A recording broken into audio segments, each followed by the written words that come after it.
Skyrock pour les militaires. On démarre avec un exercice entre chars français et suisses. Le 5e régiment de dragons de Mailly-le-Camp a rejoint Interrhein en Suisse pour l'exercice Zannibal aux côtés du bataillon mécanisé 17 de l'armée helvétique. Un entraînement inédit où Leclerc français et Léopard 2 suisse ont tiré ensemble pour la première fois. 5 Leclerc XL ont été engagés en Suisse. Un Leclerc XLR, c'est-à-dire de toute nouvelle génération et en configuration expérimentale. Avec ses nouveaux dispositifs anti-drone et anti-mine, a également pu montrer toutes ses capacités. 300 obus flèches ont été tirés sur des cibles placées dans un dispositif montagneux. L'objectif de cet exercice, renforcer la coopération franco-suisse et partager savoir-faire et expérience sur le terrain.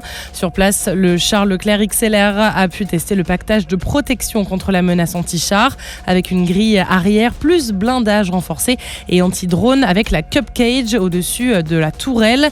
Et enfin, pour sa protection contre les mines anti-char avec le blindage renforcé sur le châssis, ce qui est un vrai laboratoire pour la prochaine génération de chars Leclerc.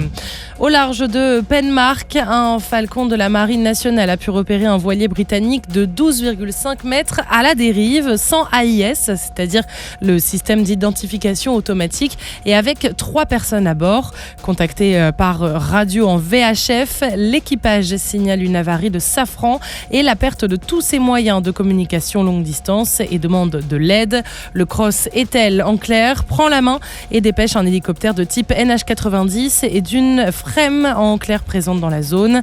Malgré une météo compliquée, l'hélicoptère parvient à élitreiller les 3 naufragés, réfugiés dans leur radeau de survie pour faciliter la manœuvre.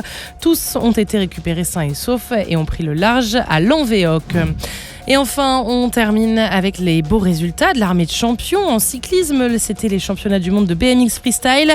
Le sergent Anthony Jean-Jean termine champion du monde.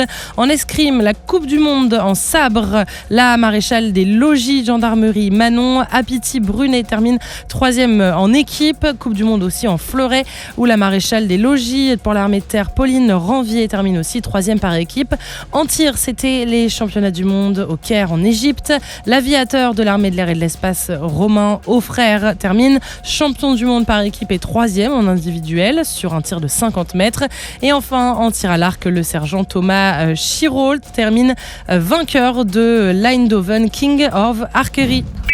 Sur terre, sur mer, comme dans les airs. Skyrock PLM, en équipe avec Uneo, la mutuelle des forces armées.